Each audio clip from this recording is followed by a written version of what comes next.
ഞാൻ കൃഷ്ണദാസ് തീരത്തിലേക്ക് പോകുന്നു. സേവ് അർജുൻ ഫോറത്തിൻ്റെ പ്രതിനിധിയാണ്.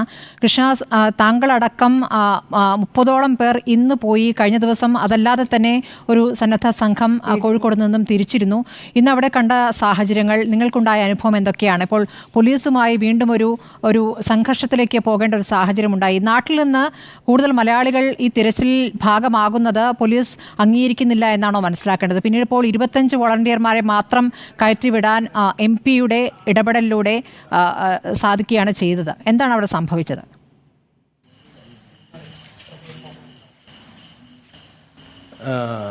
സ്മൃതി, ഞാൻ കോഴിക്കോട് തന്നെയാണ് ഉള്ളത്.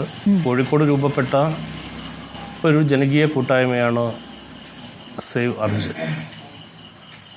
ഇന്ന് ദുരന്തം കഴിഞ്ഞ് 7ാം ദിവസവും സൂര്യൻ അസ്തമിച്ചു. പ്രതീക്ഷ നഷ്ടപ്പെട്ടിട്ടില്ലാത്ത ഒരു കുടുംബത്തെ നിരാശയുടെ പടുകുഴിയിലേക്ക് തള്ളി വിടുന്ന വാർത്തകളാണ് ഇപ്പോൾ നമ്മൾ കേട്ടുകൊണ്ടിരിക്കുന്നത്. ഓരോ ദിവസവും ഓരോ പ്രതീക്ഷയായിരുന്നു. ഇന്നലെ വരെ പട്ടാളത്തിൽ നമ്മുടെ ആർമിയിലുള്ള വിശ്വാസം വെച്ചുകൊണ്ടാണ് നമ്മൾ മുന്നോട്ട് പോയത്. ആർമി അവരെ ഏൽപ്പിച്ചിരിക്കുന്ന ദൗത്യം കൃത്യമായി ചെയ്തു എന്ന് വിശ്വസിക്കുന്നവരാണ് ഞങ്ങളെല്ലാവരും. പക്ഷേ ആർമിക്ക് കൃത്യമായ നിർദ്ദേശങ്ങൾ നൽകിയിട്ടുണ്ടോ എന്നുള്ളതാണ് മുന്നിലുള്ള ചോദ്യം. ഈ ദുരന്തം നടന്ന് 7ാം നാളും ദുരന്തമുഖത്ത് ദൗത്യം നടത്തുന്നവർക്ക് ആരാണ് നേതൃത്വം നൽകുന്നത്? ഏത് ഭരണകൂടത്തിൻ്റെ ആരെയാണ് ഇതിന് ചുമതലപ്പെടുത്തിയിട്ടുള്ളത്? ഓരോ ദിവസം നടക്കുന്ന അപ്ഡേറ്റ്സ് മാധ്യമങ്ങളുടെ മുന്നിൽ ബ്രീഫ് ചെയ്യുന്നത് ആരാണോ? ഇതൊന്നും നമ്മൾ ഇന്നുവരെ ആ ദുരന്തമുഖത്ത് കണ്ടിട്ടില്ല.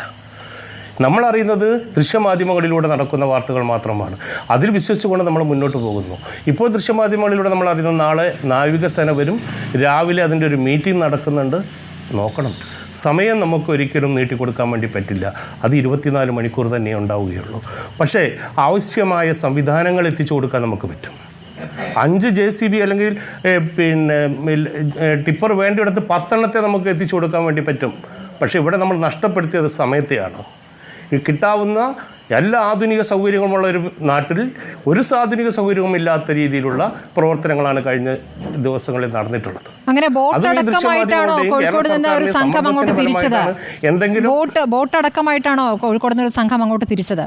അതെ അതെ അതെ അതേ സ്മൃതി, അതേ പറയുന്നത്. കാരണം നിങ്ങൾക്ക് കഴിയില്ലേ, മാറി നിൽക്ക്, ഞങ്ങൾ ചെയ്യാമെന്ന് പറഞ്ഞുകൊണ്ടാണ് കേരളം ആ മണ്ണിലേക്ക് കാലെടുത്ത് വെച്ചിട്ടുള്ളത്. ഒരാളും പറയാതെ 30 അംഗം സ്വന്തം അന്നന്ന് ജോലി ചെയ്ത് ജീവിക്കുന്ന ചെറുപ്പക്കാരാണ് എല്ലാവിധ ആധുനിക സജ്ജീകരണങ്ങളുമായിട്ട് അവിടെ ചെല്ലുമ്പോൾ മാറി നിൽക്കൂ എന്ന് പറയുന്നൊരു സംവിധാനമാണ് ഇന്ന് കർണാടകയിൽ ഉള്ളത് എന്ന് പറയുമ്പോൾ ഇവർ കേരളത്തെ പരിഹസിക്കുകയാണോ? ഒരു മനുഷ്യജീവനോട് ഇവർ നൽകുന്ന പരിഗണന ഇതാണോ എന്ന് ചോദിച്ചു പോവുകയാണ്. 7ാം നാൾ ഒരു കുടുംബമില്ലേ? ആ അമ്മയുടെ വാക്കുകൾ നമ്മൾ കേട്ടു. ആ സഹോദരി ഇപ്പോഴും ആരെയും കുറ്റം പറയാതെ ഞങ്ങളുടെ അർജുനെ തിരിച്ചു തരുമെന്നാണ് പറയുന്നത്. ഞങ്ങളും പറയുന്നു, ഞങ്ങളുടെ അർജുനെ ഞങ്ങൾക്ക് തിരിച്ചു തരൂ. ഏത് മണ്ണിനടിയിലാണെങ്കിലും ഏത് കടലിനടിയിലാണെങ്കിലും കണ്ടുപിടിക്കാൻ പറ്റുന്ന സംവിധാനങ്ങളുള്ള ഒരു രാജ്യത്ത് ജീവിക്കുന്നവരാണ് ഞങ്ങൾ അഭിമാനത്തോടു കൂടി പറയുമ്പോൾ ഞങ്ങളുടെ ഒരു ഒരു ചെറുപ്പക്കാരനെ 7 ദിവസമായിട്ട് ഈ നാട്ടിൽ നിന്ന് ഒരു അപകടത്തിൽപ്പെട്ടിട്ട് ഒരു ദുരന്തത്തിൽപ്പെട്ടിട്ട് തിരിച്ചു കൊണ്ടുവരാൻ കഴിയാത്ത സംവിധാനത്തിനോട് ഇന്നിപ്പോൾ ഞങ്ങൾക്ക് പുച്ഛമാണ് എന്ന് പറയാൻ ആഗ്രഹിക്കുകയാണ്. ഇനി എന്ത് പ്രതീക്ഷയാണ് ഞങ്ങൾ വെച്ച് പുലർത്തേണ്ടത്? കാരണം നമുക്ക് തീർച്ചയായിട്ടും എല്ലാ സംവിധാനങ്ങളെയും നമ്മൾ അപ്രിഷ്യേറ്റ് ചെയ്യുമായിരുന്നു. ആ തക്ക സമയത്ത് വേണ്ട രീതിയിൽ അവർ പ്രവർത്തിച്ചിരുന്നെങ്കിൽ. ഇന്ന് ആരെയാണ് നമ്മൾ അപ്രിഷ്യേറ്റ് ചെയ്യേണ്ടത്? ഈ മാധ്യമങ്ങളെ അല്ലാതെ ആരെയാണ് ഈ ഘട്ടത്തിൽ നമുക്ക് അപ്രിഷ്യേറ്റ് ചെയ്യാൻ വേണ്ടി പറ്റുന്നത്? കേരള സർക്കാർ ചെയ്ത കാര്യങ്ങൾ നമ്മൾ പ്രശംസിക്കുമ്പോൾ നമ്മൾ മറ്റൊരു സംവിധാനത്തെ കുറ്റം പറയേണ്ടി വരുന്ന അവസ്ഥ. നമ്മൾ ഈ പിറന്ന മണ്ണിൽ നമ്മുടെ ഒരു സഹോദരന് വേണ്ടിയിട്ടുള്ള പോരാട്ടത്തിൽ ആ ജീവന് വേണ്ടിയുള്ള കാത്തിരിപ്പിന് കൃത്യമായ ഒരു ഉത്തരം നൽകാൻ ഒരു ഭരണാധികാരികൾക്ക് കഴിയുന്നില്ലെങ്കിൽ പിന്നെ എന്തിനാണ് ഈ സംവിധാനങ്ങളൊക്കെ ഈ നാട്ടിൽ എന്ന് ചോദിച്ചു പോവുകയാണ്. ശരി, എന്താണ് നമ്മൾ ചെയ്യേണ്ടത്? അർജുന് വേണ്ടി ഇപ്പോൾ നാളെ നാവികസേന വരണമെങ്കിൽ അടുത്ത മീറ്റിംഗ് നടക്കുന്നത് പറഞ്ഞു. ഞങ്ങളുടെ നാവികർ അവിടെയുണ്ട്. ഞങ്ങളുടെ നാവികരായിട്ട് മുക്കത്ത് നിന്നും കൂരാച്ചുണ്ടിൽ നിന്നും വന്ന പ്രവർത്തകർ അവിടെയുണ്ട്. അവർക്ക് അനുവാദം കൊടുക്കുക, അവർ കണ്ടെത്തും അർജുനെ, ഒരു സംശയവും ഇല്ല. അവർ കേരളത്തിൻ്റെ ദുരന്തമുഖങ്ങളിൽ അത്രമാത്രം ഇടപെട്ട് അതിനുവേണ്ടി പ്രവർത്തിച്ചവരാണ്.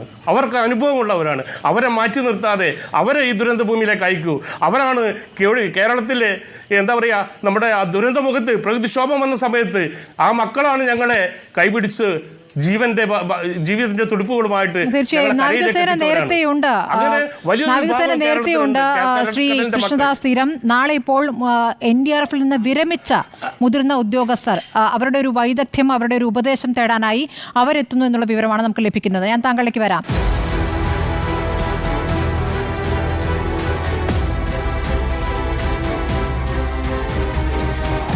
ഡിബേറ്റ് വിത്ത് സ്മൃതി പരുത്തിക്കാട്.